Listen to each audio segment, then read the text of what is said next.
Okay, hi, welcome back. It's the next day, so picture me wearing something else. We're going to begin class with prayer and sign of the cross. So as you lift your hearts to the Lord, as you quieten your minds and hearts, let's pray. In the name of the Father, Son, Holy Spirit, amen. Hail Mary, full of grace, the Lord is with thee. Blessed art thou amongst women, and blessed is the fruit of thy womb, Jesus. Holy Mary, Mother of God, pray for us sinners, now and at the hour of our death. Amen. In the name of the Father, Son, Holy Spirit. Amen. Hi, welcome back. We're going to be finishing the chapter. That's right, I said it, you heard it, finishing the chapter. Chapter 26 is only 2 sections long. Yesterday, well, earlier, we discussed factors that affect climate. We said latitude has a great deal to do with climate. We said wind patterns have a great deal to do with climate. Today, we're going to actually be talking about the 3 major climate zones and climates within those zones. So let's go ahead and get started. Our objectives in section 2.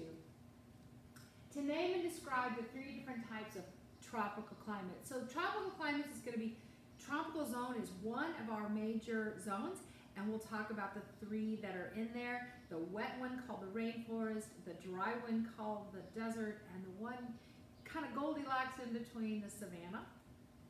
We'll compare subarctic and tundra climates. These are going to be the 2 climates within the polar zone. And then we'll talk about the 5 different types of middle latitude climates. I'm actually going to throw a 6th one in for free. You'll see where they can each be found. Are you ready? All right. Well, get your pens and paper ready, or pencils and paper, whatever you choose, whichever you prefer, because here we go. Oh. Forgot one more objective.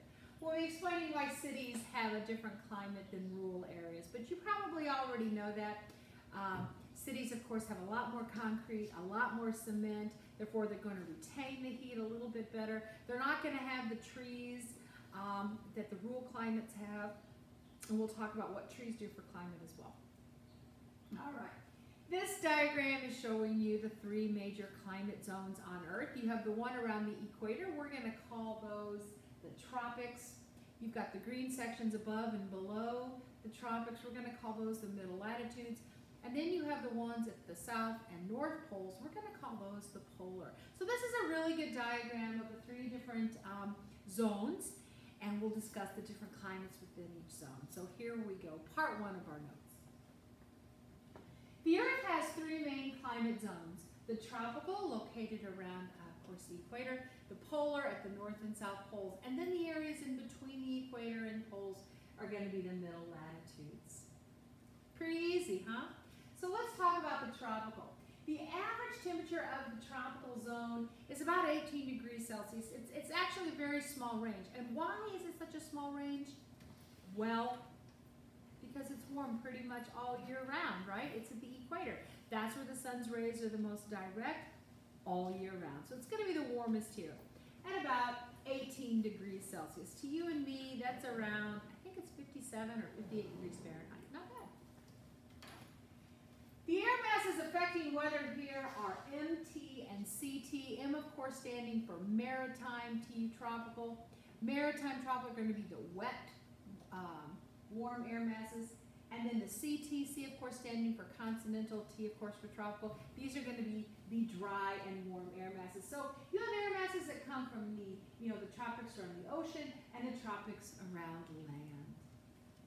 The climates within this zone, there are 3 climates within the tropical zone. The first one I want to talk to you about is your favorite, most likely, the tropical rainforest. We've heard so much about the tropical rainforest. The reason it's called tropical rainforest, A, it's in the tropics, so it's around the equator. B, the rainforest, it receives a lot of rain. That's right, it receives about 250 centimeters of rain or more a year. A lot of vegetation here. That means a lot of plant growth, and with that goes a lot of animal diversity as well. The rainforest, as the wet and warm, maritime tropical, wet and warm air rises, it produces a lot of rain, greater than 250 centimeters per year in the rainforest.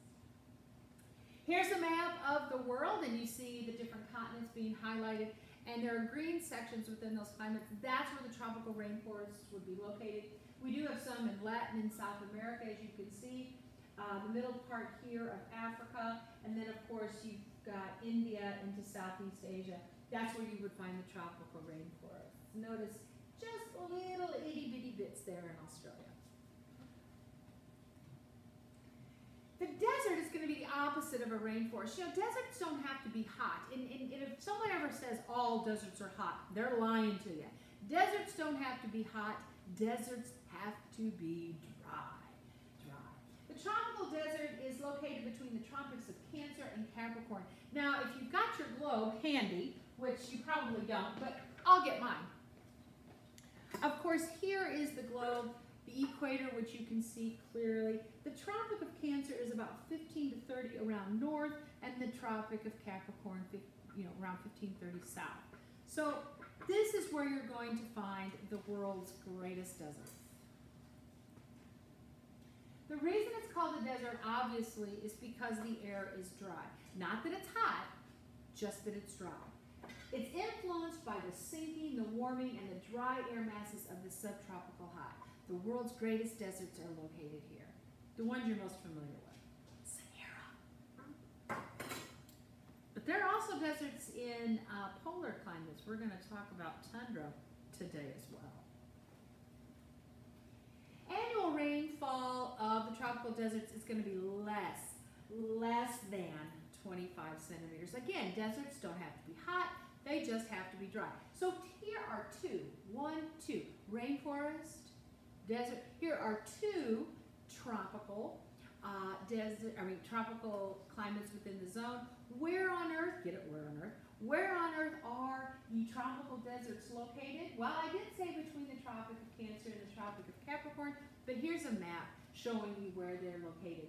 So you are looking at, parts of Texas, Arizona, New Mexico, and California, as well as parts of South America. You see the northern part of Africa here. You see into Asia. You see most of Australia. Remember this summer they were reaching some really high temperatures, like 116, 120 degrees Fahrenheit. Woo! Really hot. But those are your tropical deserts, and that's where, on Earth, they're located. Again, deserts, low rainfall. Not a lot of rainfall. Well, the rainforest and the desert are only two climates within the tropical zone. Let's not forget about the Goldilocks. Let's not forget about Savannah, spelled without the H like the girl's name.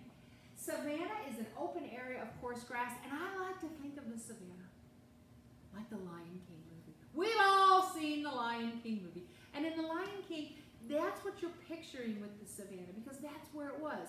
You had Mufasa, and you had his brother Scar, and you had Rafiki, the medicine man, and of course Simba, Nala, and all the fun ones. Well, the Savannah has different seasons throughout the year, and I don't know if you remember from the movie, but they kind of follow the path of water through the year, because what happens is the wind patterns shift.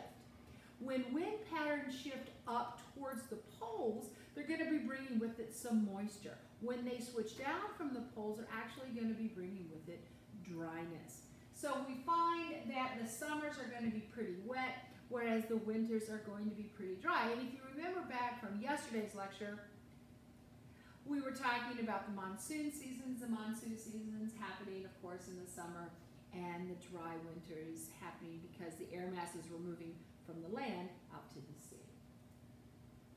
So here is where on Earth you might find those tropical savannas. Again, it is located within the tropical zone. The savanna is the climate that doesn't get the greatest amount of rain like the rainforest, or the least amount of rain like the desert. It's kind of in between the two. And you see parts of South America have some savanna. You see parts of Africa with some savanna. You see some parts of India here with savanna. You see some Australia getting it as well. This is where the savanna is located. Okay, so again, there are three climate zones on Earth. The first, which we talked about, was tropical. The tropical zone had 3 climates within. The wet one called, I'm waiting, you can say it out loud, go ahead, let me hear it. That's right, the rainforest. The dry one called, come on, you can do it. What's the dry one called? Tropical desert, very good. And then the Goldilocks in between the two, not so wet, not so dry, was what again? the savanna. Good job. I'm proud of you. Okay, but that's only one zone on Earth. Let's talk about another zone. Let's talk about the polar zone. A bird. Did you know that? Let me rephrase that. Did you know that? The polar zone is located at the North Pole as well as the South Pole. There are two climates within this zone. The polar zone has an average monthly temperature never really higher than 10 degrees Celsius. It's influenced by both continental polar and maritime polar air masses. So you are talking, air masses over land that are cold and air masses that developed over water and are also cold. The climates within the zone, subarctic. This is actually one of my bucket list items, is to go to Banff National Park. So I'm gonna, go up through Canada, and I'm gonna go up to Banff National Park. I also want to go to Acadia, right? Two bucket list items. Let me rephrase that. But both are located in what they call the subarctic. Sub meaning under, sub, under. This is right underneath the North Pole. This area has very dense coniferous forests. A conifer is a cone-bearing tree, like your pine trees and your spruces, your evergreens basically. But these are located between 55 and 65 degrees north latitude. So again, if this is 90 degrees north latitude, then 55, 65 degrees north, 55, 65 degrees south latitude as well. The subarctic climate, you have dry, continental, so dry, continental polar air masses controlling this climate. Not a lot of precipitation because you know what, it's cold. And they just don't have the heat for the evaporation of water. So you are talking cold, you are talking dry, not a lot of precipitation, not a lot of evaporation because it's so cold. This is where I would like to go on vacation. Conifers. What are conifers? Well, the word conifer means cone bearer. So these are your pine trees. Lots of pine trees here.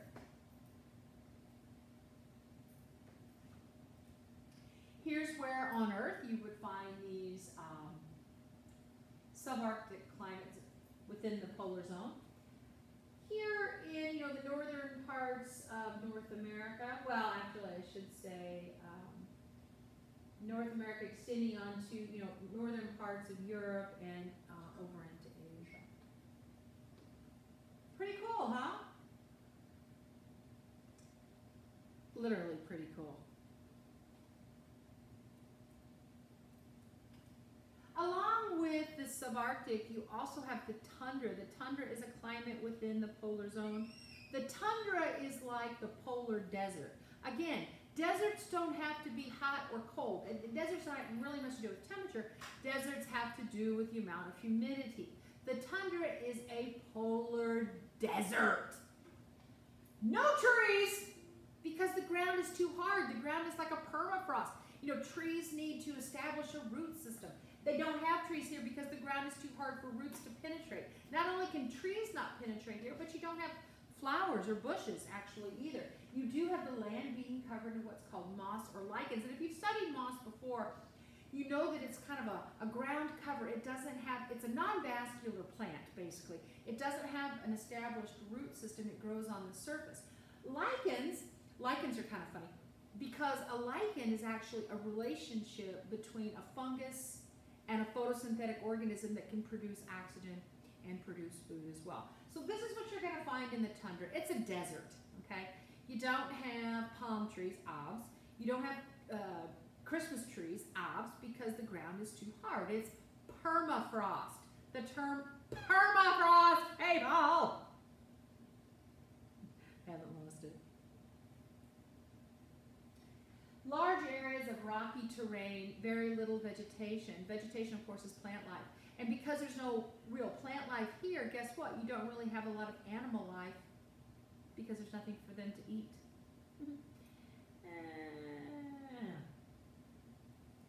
Here's where on Earth the polar deserts are located, the tundra, if you will.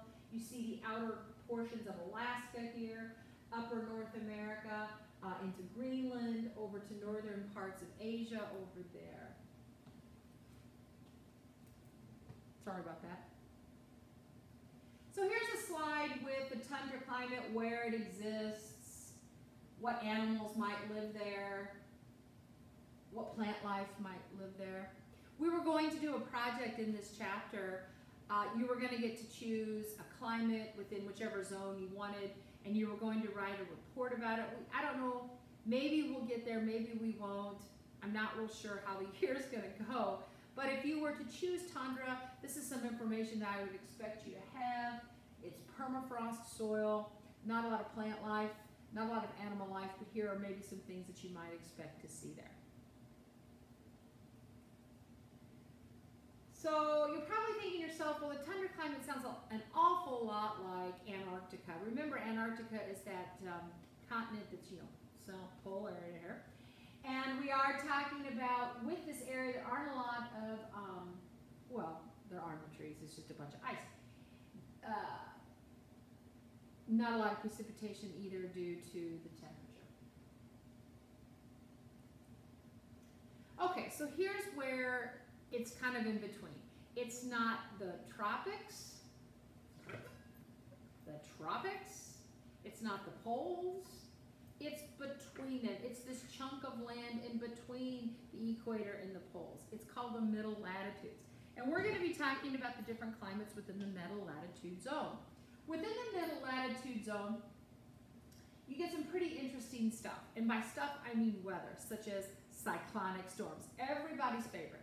I mean, how many of you enjoyed watching that film the other day on hurricanes? I mean, 2017 was a crazy, like record-breaking hurricane season for the United States. We had some biggies out there. Remember Austin, we were talking about Hurricane Irma, and his grandparents were down in Florida at the time, and they moved northward about a week or so before the storm hit. We talked about Hurricane Maria, and I remember Samantha Mansfield's grandmother. She lived down in Puerto Rico, and they talked about how like 70-some-odd% of the island was like, totally destroyed. And then of course there was Houston. I mean, we had some major cities, some major populous areas affected by these cyclonic storms.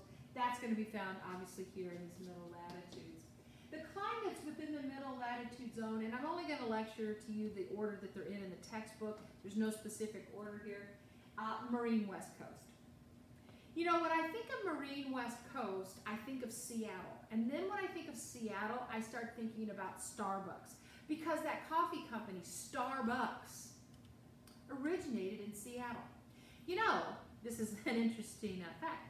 The only United States state that grows coffee, Hawaii, okay? But it's Seattle that gets its coffee beans shipped up to it, and that's where they have the roasters, and one of the big roasters, Starbucks. And Starbucks started with a coffee called Pike's Place, and you can still buy Pike's Place in the grocery stores, and even in the Starbucks stores today. Pike's Place was the first coffee that Starbucks created back in 1971, but that has nothing to do with that, or does it?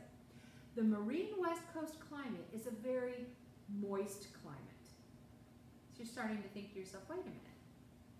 People in Seattle, it rains every day in Seattle. There's a lot of depressed people there because the weather's kind of cloudy. I mean, there are very happy people living there too, don't get me wrong, but Marine West Coast has cool, moist air because it's going to be influenced by that cold Pacific air moving down from colder parts of the Pacific Ocean, moving down into the United States. Okay, there's the Mediterranean climate. And the Mediterranean climate kind of tells you where it is as well. Where's the Mediterranean climate? Well, in the Mediterranean. Where's the Mediterranean? Okay, well, when you think Europe and you think like, Africa, the Mediterranean Sea is right there in between the two. Maybe you associate the Mediterranean climate with people who eat olives and a lot of fish, and they cook with olive oil, and they tend to be very healthy. Well, that's a great way to think of it. In the Mediterranean climate, they have very dry summers, very wet winters, but it's mild. It's mild. It's a great place to live, and maybe you want to live there as well. The middle latitude desert. Start thinking Death Valley. We've spoken about Death Valley before. Death Valley. Interesting thing, it exists beneath sea level. Shouldn't they be covered in water? It should. The summers are very hot there. It's because the air is so dry. Because remember, on the other side of Death Valley, it's nice and green and lush and vegetative because air masses can't get through there. On the other side of Death Valley, we say that's the windward side of the mountain. And wind is coming towards the mountain, losing its moisture as it goes over the mountain. And then Death Valley is located on the other side called the leeward side, right? Remember that lecture? In the United States, the dry air masses are moving east. They're moving from west to east, from the Pacific to the Atlantic. But they do pick up moisture when maritime tropical air is moving up from the Gulf of Mexico. As the air mass is moving east from Pacific to Atlantic, and this Gulf of Mexico air is moving up with its moisture, that's when it can pick up the moisture and actually have moisture in it. There's a steppe climate. A steppe, not steppy, not steep, steppe. A steppe climate is a higher elevation desert. Again, deserts don't have to be cold or wet or, cold or hot. They just have to be dry. There's humid continental. Now this begs the question, is this where we live, in the humid continental? We actually live in a very interesting place in the United States. And I like to tease that the weather around here is very bipolar. If you don't like the weather, wait a few minutes, it's going to change. Some people claim that we live in the humid continental. I don't agree with this. I think we're almost more humid subtropical. Because in humid continentals, the summers are warm and humid, which sounds like us, right? The summers are warm and humid. Yeah, you can get on board with that. You can agree with that. And the winters are cold. You can agree with that too. But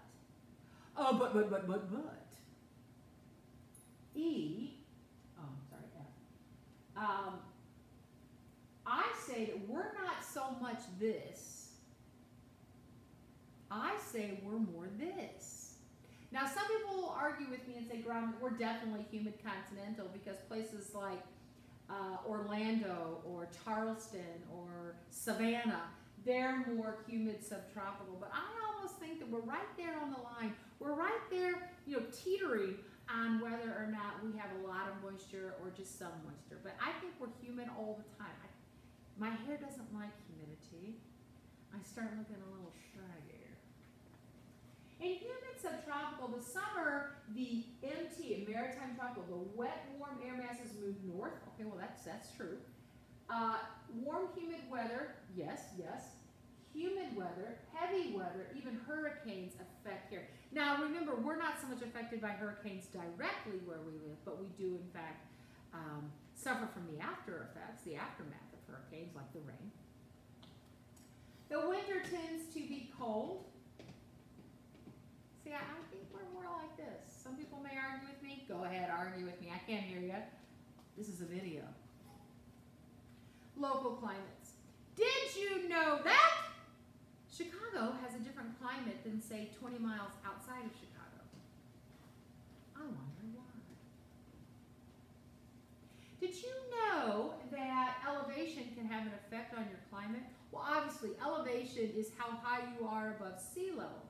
And, I had the next one up, I'm sorry. With your elevation, remember that's going to block any sort of wind wanting to come towards you. So, it can be wet on one side, dry on the other. Lakes and oceans can have an effect on climate. That's what I was kind of hinting at with Chicago. Chicago being right there by Lake Michigan can even have snow right there around the lake, but maybe not snow 10, 15, 20 miles outside of the city. And they call that lake effect snow because literally the lake is the reason that there's the snow there. That's why the moisture's there.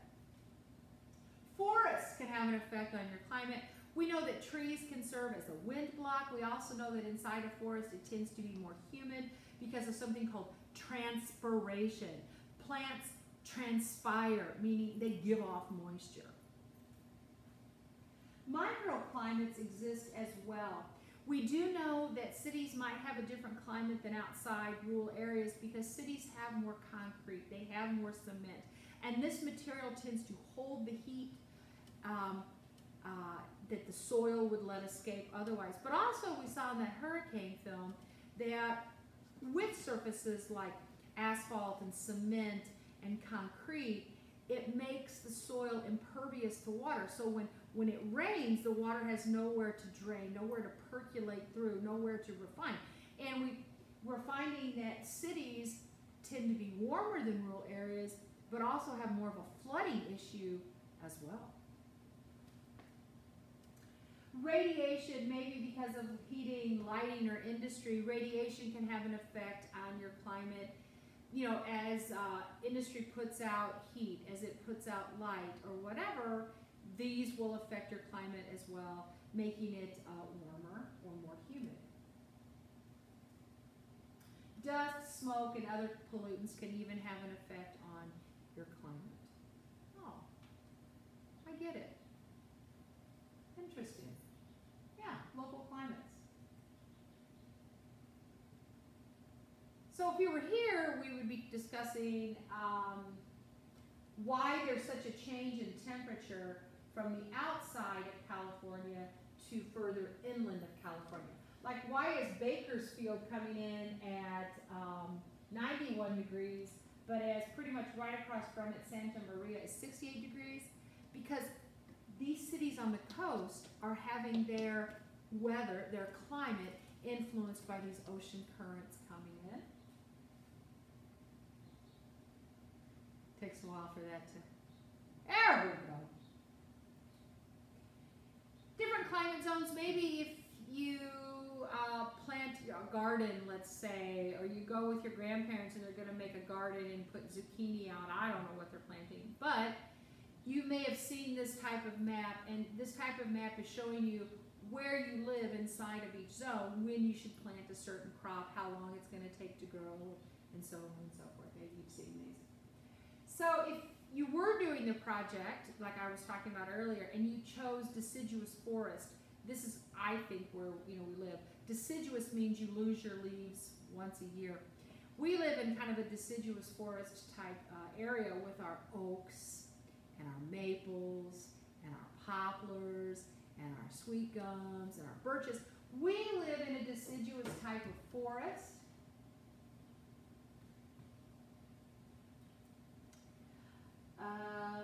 Maybe you would choose to do a report on the grasslands. I know that this summer we were heading out to Mount Rushmore, and we passed some grasslands, and we passed a bunch of little national parks, and they had these things called prairie dogs, and they would poke their little heads out of their holes, and they would communicate with each other, and they would chirp back and forth. Kind of fun things. But that was a steppe or prairie climate. The grasslands here was the steppe. I think that's actually a question on tonight's homework, believe it or not. Another word for steppe, another word for a steppe climate is a grassland. I think that's why I put that on there for you. The rainforest, the temperate rainforest. So this is the middle latitude rainforest. We do have those around here.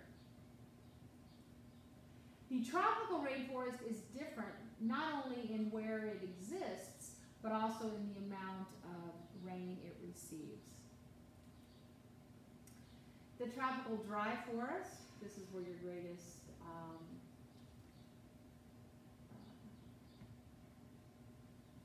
change in rainfall. The savanna, the Goldilocks between the rainforest wet and the desert dry. The desert.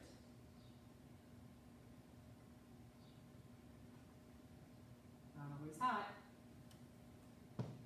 The boreal forest.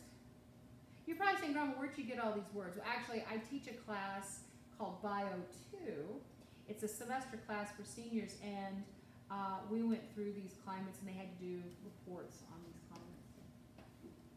So this is just a little extra stuff, for your viewing pleasure, because I'm sure you're bored out of your gourd staying home. So just throwing a little extra something at you just for fun. This is not on the homework. This is not on the test. It's just something to kind of tempt you to look something up or get interested in something.